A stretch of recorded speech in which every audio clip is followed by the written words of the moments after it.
Alors dans l'exercice roulement à billes, on va modéliser un roulement à billes par un assemblage ici de trois cercles, hein. On va oublier la dernière dimension qui sera exclusivement dédiée à la rotation. Un premier cercle ici qui est l'interne, hein, ce qui est en contact avec l'anthrax.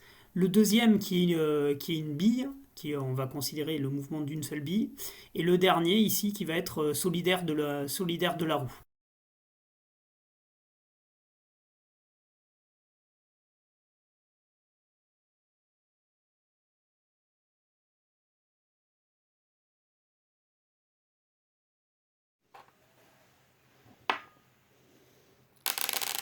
Alors, on va paramétrer le mouvement de chacun de ces solides.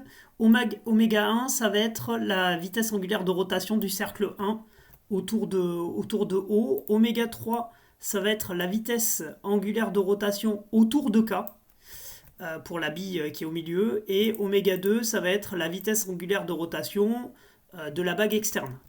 L'idée, c'est encore une fois d'orienter ces rotations. Si vous êtes trompé de sens de rotation, ben, vous obtiendrez un signe moins sur la norme. C'est pas très grave en disant que ce que vous avez calculé, c'est finalement la composante.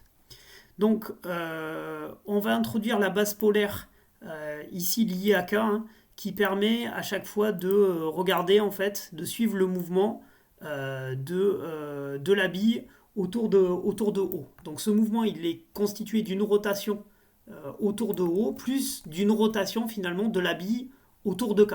Donc vous avez une composition. Ensuite, on va considérer le point de contact A. Donc on va appeler A1 le point de contact A qui appartient au cylindre 1 et A3 le point de contact A qui appartient au cylindre 3.